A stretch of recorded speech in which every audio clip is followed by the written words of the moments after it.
Hazreti Musab bin Ümeyr'in hayatını işleyeceğiz. Dedik ya, Resulullah Aleyhisselatü Vesselam'ın ashabım gökteki yıldızlar gibidir. Kim onlara tutunursa kurtuluşa erer, doğru yolu bulur. Bunu dedi, sahabe de ona karşılık verdi mi? Tabii ki verdi. Bakın Hazreti Ebu Bekir misali, Yahudilerin peygambere gelip أعوذ بالله من الشيطان الرجيم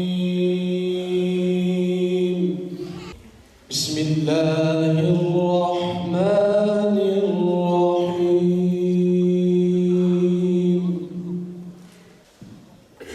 إن في خلق السماوات والأرض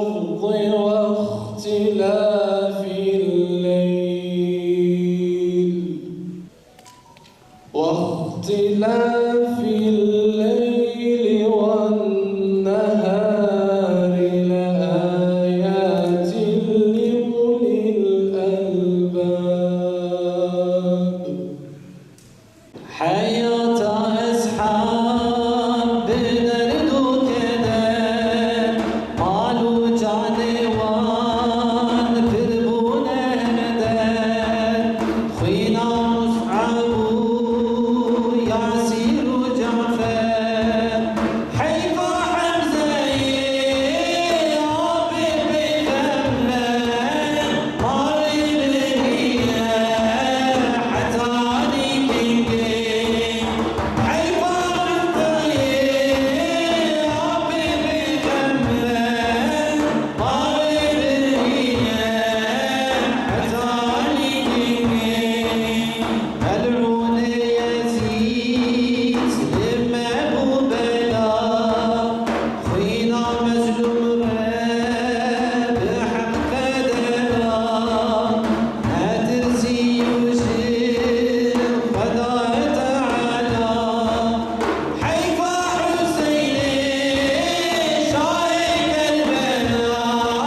Her insanın hayatının merkezinde bir şeyler vardır.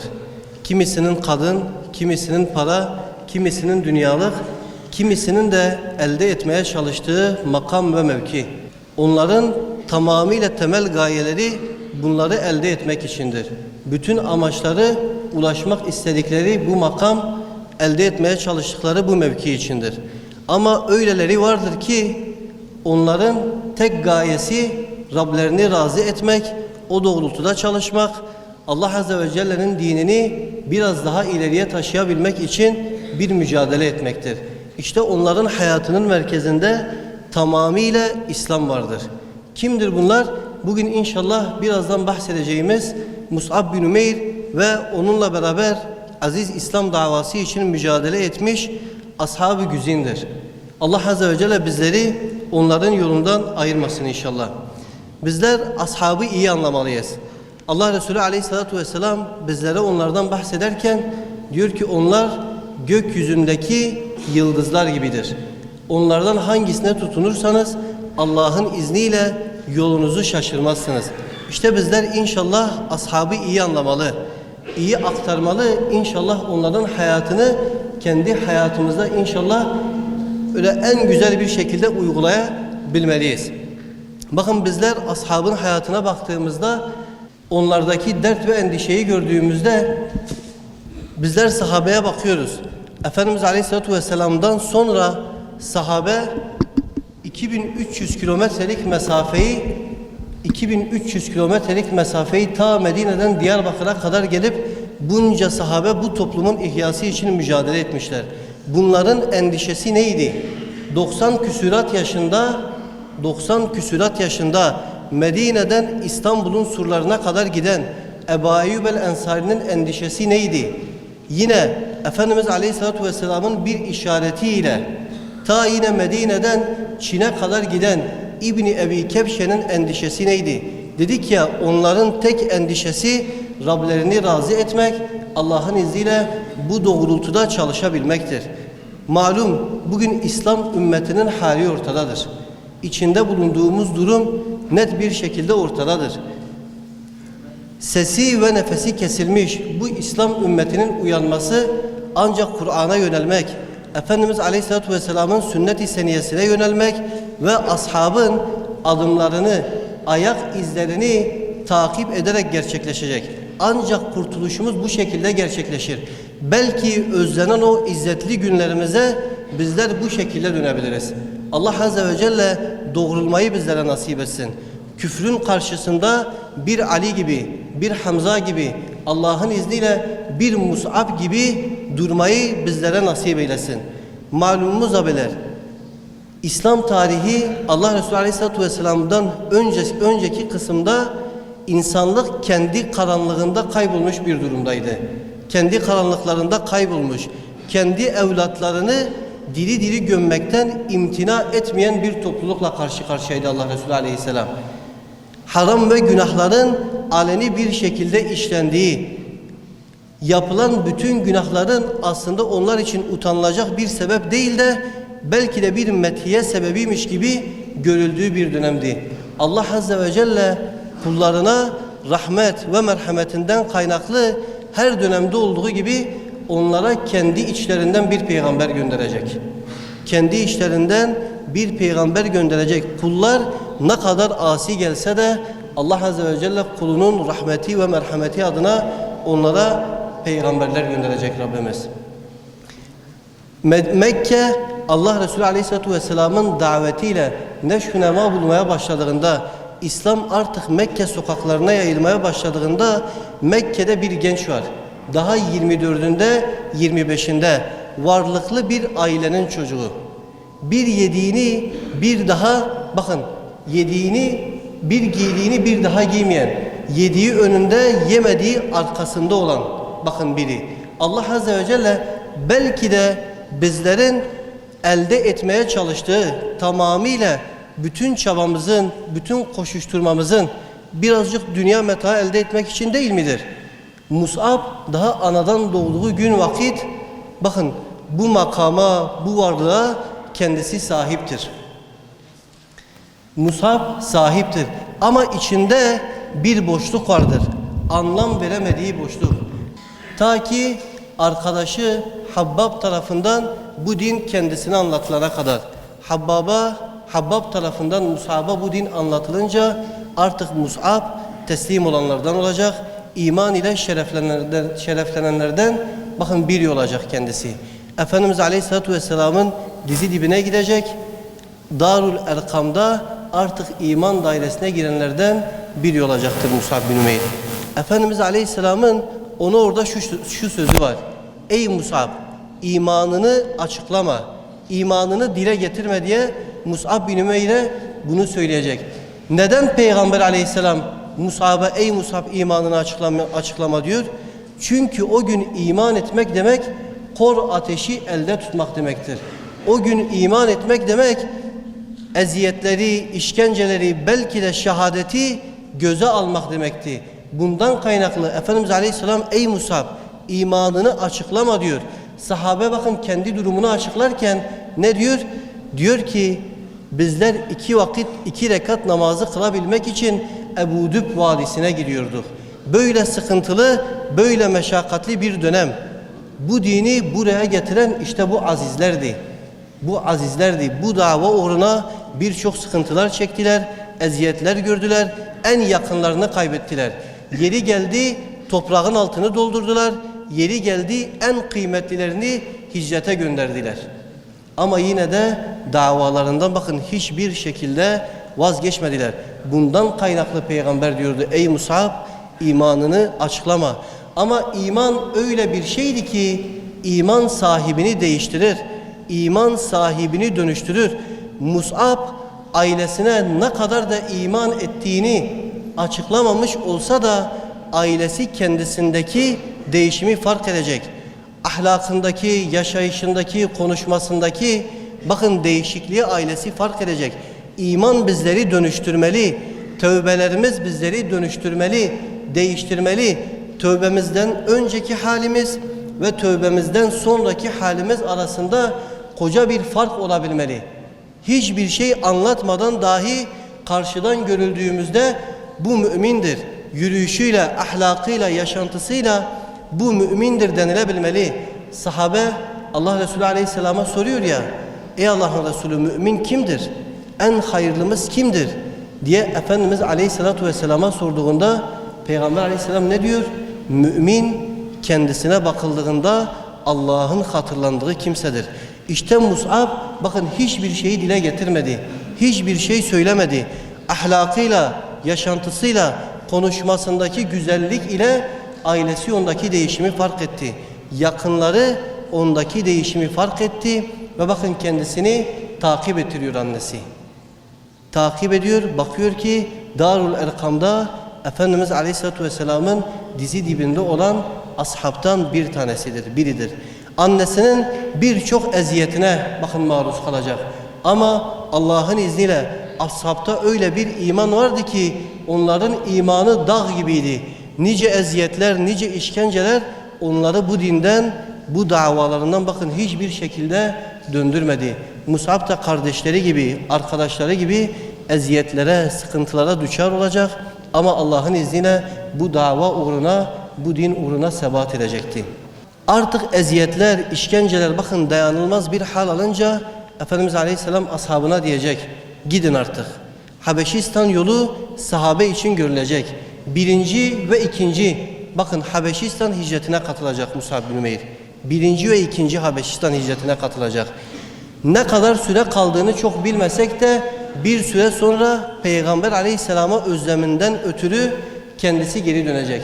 Geri döndüğü dönem takribi Müslümanların boykota uğradığı dönemdir. Hazreti Ali bakın o sahneyi bize anlatıyor. Müslümanların boykota uğradığı bir dönem, birçok sıkıntıyı yaşadığı bir dönemdir. Hazreti Ali anlatıyor. Diyor bizler Allah Resulü Aleyhisselatü Vesselam'ın etrafındaydık. Diyor bir ara diyor Efendimiz Aleyhisselam şöyle bir karşıya baktı. Diyor dedi ki bakın kim geliyor. Diyor bizler baktık üstünde yamalı kıyafetiyle Mus'ab geliyor. Üzerinde yamalı kıyafetiyle diyor Hazreti Ali diyor Mus'ab geliyor. Diyor Efendimizin gözleri doldu. Efendimizin gözleri doldu diyor Hazreti Ali. Diyor bizlerin de gözleri doldu. İslam'dan önce Mus'ab'ın hali aklımıza geldi. O bir giydiğini bir daha giymeyen Mus'ab İslam davası için bütün dünyalıkları diyor elinin tersiyle itti. Diyor hepimizin diyor gözleri doldu. Mus'ab izzetin ve şerefin aslında nerede olduğunu bize öğretiyor. İzzet ve şeref insanın üzerine giydiklerinde değildir. Üzerindeki gömlekte, giydiğin pantolonda, giydiğin ayakkabıda, elde ettiğin makam ve mevkide değildir. İsminden önce anıldığın ünvanda değildir. Falan doktor, falan mühendis, falan öğretmen, falan tacir. Bunlar izzet değildir, bunlar şeref değildir. Mus'ab bize hayatıyla en güzel bir şekilde gösteriyor ki insana izzeti de şerefi de veren İslam'dır. İzzeti de şerefi de veren insana İslam'dır. Bakın ufak bir parantez, Şam'ın fethi sonrasıdır. Hazreti Ömer'in hilafet dönemidir. Hazreti Ömer Şam'a gidecek. Şam'a vardığı vakit oradaki sahabenin bir kısmı ona diyecek ki ey Ömer, Şam halkı kılık kıyafete dikkat eder. Hani bu üzerindekini değiştirmesen mi dediklerinde Hazreti Ömer onlara şunu diyecek. Diyecek ki ben Medine'de Allah Resulü'nün ashabının karşısında ne giyiyorsam burada da onu giyeceğim. Bizlere şerefi veren İslam'dır diyecek Hazreti Ömer. İşte bizlere şerefi de izzeti de veren Mus'ab bu meselesinde bakın. Bizlere Mus'ab bu meselesinde bariz bir şekilde göstermektedir. Bakın aradan bir süre geçecek. Dedik ya artık Mekke Müslümanlar için yaşanılmaz bir yer haline gelecek. Aleyhisselam Taif'e gidecek. Taif'te karşılığını yani istediğini bulamayacak. Panayırların olduğu bir dönemde Medine'den gelen 6 Müslüman ile Efendimiz Aleyhisselam tanışacak. Bu 6 Müslüman iman edecek. Bir sonraki yıl için sözleşilecek. Bir sonraki yıl 12 kişi olarak gelen bu Medineli Müslümanlar bakın birinci Akabe biatını gerçekleştirecek. Biat gerçekleştikten sonra Efendimiz Aleyhisselam'dan şu ricaları olacak. Ey Allah'ın Resulü bizlere bu dini öğretecek. Bizlere bu din nasıl yaşanır hayatıyla gösterecek birini bizlere gönder. Efendimiz Aleyhisselam şöyle bir ashabına bakacak, tabiri caizse ey Mus'ab diyecek. Mus'ab'ı onlarla beraber gönderecek.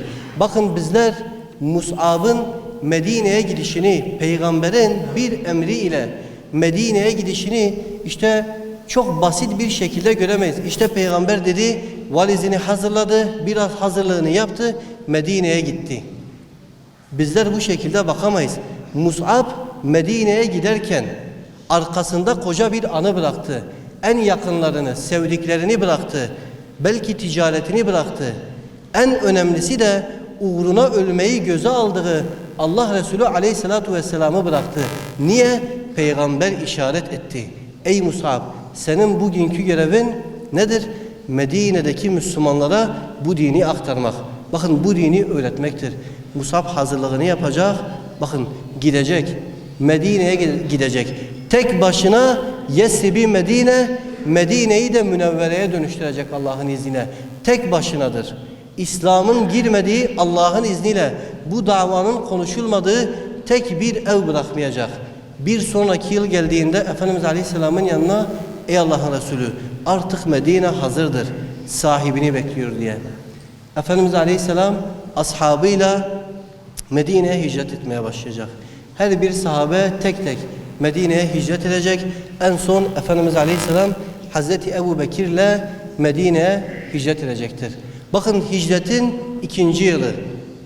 Yevmul Furkan, yani hak ve batılın birbirinden ayrıldığı gün. Mekke müşrikleri ile bakın o mücahit ordusunun Medineli Müslümanlar arasında bakın bir savaş gerçekleşecek. Bedir Savaşı. Babanın oğula, oğlun babaya karşı olduğu bir savaştır bu savaş. Hak ve batıl dedik ya, hak ve batılın birbirinden ayrıldığı bir savaştır. Allah'ın yardım ve inayetiyle Bedir'de 70 tane müşrik öldürülecek. 70 tanesi ise bakın esir alınacak. Öldürülenler arasında kim var? Bu ümmetin firavunu Ebu Cehil. Kim onu öldürecek? Bakın Medine'nin 2 tane yiğidi, daha gencecik Muaz ve Muaviz kardeşler. Mekke'nin müstekbirini Allah'ın izniyle Bedir'de zelil bir şekilde yere sereceklerdir. Aradan geçen 14 aydan sonra 2. savaş gerçekleşecek. Nedir bu? Uhud Savaşı. 14 ay sonra Uhud Savaşı. 3000 kişilik müşrik ordusuna karşılık 700 kişilik sahabe. Müslümanların ordusu. Ama dedik ya Allah Azze ve Celle'nin yardım ve inayetiyle savaş Müslümanların lehine gelecek. Bu savaşta da Bedir'de de muhacirlerin sancakları kimdir? Mus'ab bin Ümeyr'dir. Bakın bir savaşta sancağı ele almak demek ölümü aslında göze almak demektir. Çünkü savaşta sancak yere düşse o savaş mağlubiyet ile neticelendi demektir. Mus'ab bunu biliyor. O sancağı eline aldığında bütün okların, bütün kılıçların, bütün mızrakların hedefi olacağını biliyor. Ama dedik ya onlar için aslında şehadet Rablerine bir kavuşmadır. Şehadet sevgiliye ulaşmadır. Korku ve panik yoktur onların hayatında.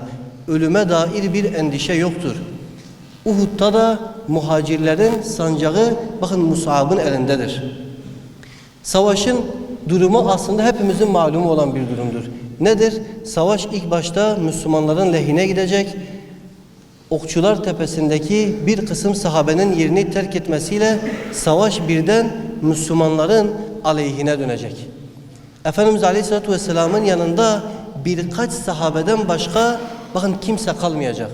Onlardan bir tanesi de kimdir? Mus'ab'tır. Mus'ab zırhını giydiğinde, üstünü kuşandığında sima olarak Efendimiz Aleyhisselam'a benzeyen birkaç kişiden biridir. Mekke'deyken daha İbn-i Kamiye adında bir müşrik var. Onlar daha Mekke'deyken kendi kendine şu sözü vermiş. Vallahi Muhammed'i bugün ben öldüreceğim diye kendi kendine bu yemini etmiş.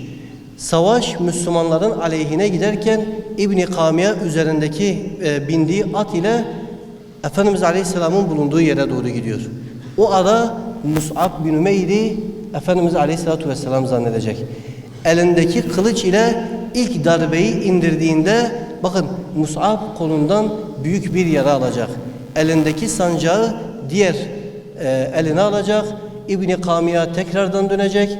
Yine o kılıç darbesiyle öteki eli de yaralanacak. İbn-i Kamiye son darbesini vurduktan sonra bakın Mus'ab yüzü koyun bir şekilde yere düşecek. Yere düştüğünde de her bir kılıç darbesi aldığında da Mus'ab'ın bakın ağzındaki şey şudur. Ben Muhammed Aleyhisselam'ın kefaretiyim. Allah için bir insan yara aldığında, bir insan darbe aldığında sevinebilir mi? Vallahi sahabe olursa, Mus'ab olursa sevinir. Onlar İslam için nelerinden vazgeçmediler ki? Nelerini feda etmediler ki? Canlarını mı feda edemeyeceklerdi? Vallahi yeri geldiğinde canlarını da feda ettiler. Uhud bakın kahramanların yeridir. Uhud cengaverlerin yeridir. Uhud peygambere nasıl feda olunur bize gösterenlerin yeridir. Hangisini anlatalım ki? Ebu Katade peygambere gelen oka başını uzatıyor, gözünü kaybediyor. Talha bin Ubeydullah yine peygambere gelen oka elini uzatıyor, eli çolak kalıyor. Dedik ya Uhud cengaverlerin, Uhud kahramanların yeridir. Mus'ab yüzü koyun bir şekilde düşüp Rabbine şehit olarak bakın rücu edecek. Savaş bittikten sonra Efendimiz Aleyhisselatu Vesselam bakın şehitleri gezecek.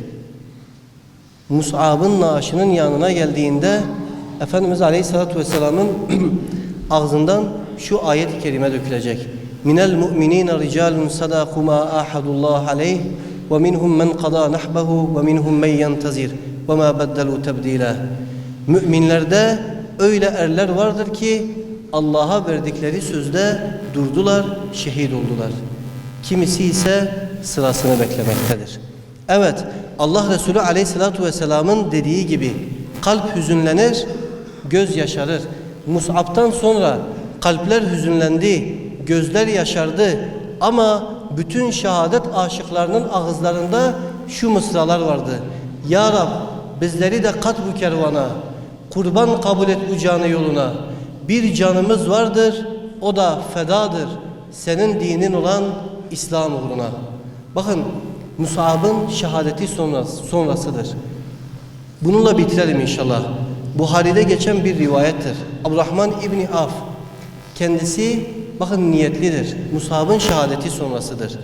İftar edeceği bir vakit yakınları, ehli ona iftar edebilmesi için bir şeyler getiriyor. Tam iftar edeceği vakit Abdurrahman İbni Af birden ağlamaya başlıyor. Ona sorduklarında ey Abdurrahman seni ağlatan nedir? Diyor Uhud aklıma geldi. Diyor Mus'ab aklıma geldi. Mus'ab diyor aklıma geldi. Diyor o Mekke'nin en yakışıklısıydı. Bir giydiğini bir daha giymezdi. Zenginlik ve şatafat noktasında birçok insanın elde etmeye çalıştığı duruma sahipti. Ama Uhud'da şehit olduğunda diyor bir kefeni dahi yoktu. Diyor bir hırkamız vardı. Diyor başını örtsek ayakları açık kalıyordu. Ayaklarını örtsek diyor başı açık kalıyordu. Allah Resulü Aleyhisselam'ın yanına gittik. Durumu anlattık. Diyor Efendimiz Aleyhisselam bizlere dedi ki onun başını örtün. Ayaklarını ise ishir otuyla kapatın. Diyor işte beni ağlatan Mus'ab'ın bu durumudur. Mus'ab'ın bu halidir. Bitirirken bakın aklımızda şu olmalı. Bu dönemde zamanımızda Mus'ab'ı Allah'ın izniyle kendine örnek alacak neslin aklında Hasan el-Benna'nın şu sözü sürekli olmalı. Yarınlar yorgun olanların değil, rahatından vazgeçenlerin olacaktır. Sahabe ondan sonraki gelen bu din için mücadele eden bütün yiğit erler dinlenmeyi ahirete bıraktılar. Bu dava uğruna, İslam uğruna koştular, koşuşturdular, ter akıttılar. Bu bedenler Allah'ın dini için yıprandı. Bizler dinlenmeyi ahirete bırakmalıyız. Bizler dinlenmeyi toprağın altına bırakabilmeliyiz ki yarın Allah'ın izniyle Allah'ın cennetinde Mus'ab'larla beraber olalım. Bismillahirrahmanirrahim. Bizi şirkin karanlığından kurtarıp imanın nuruna kavuşturan Allah'a hamdolsun. İmanla tanışmam şöyle oldu. Bir gece arkadaşımla eğlenirken yeni bir haber duymuştum. Abdülmuttalib'in torunu Muhammed peygamberliğini ilan etmişti. İnsanları taştan ve tahtadan yapılmış putlara tapmayı reddediyor, görünmeyen bir Allah'a ibadet etmeye emrediyordu. Bizleri zamanın Mus'abları, Hamzaları, Bilalleri, Habbapları ve de Ömerleri eyle. Allah'ım senin rızan için burada bulunan sahabe sevgisini kalplerine nakşetmiş bu kardeşlerimizi bu asrın sahabelerinden eyle.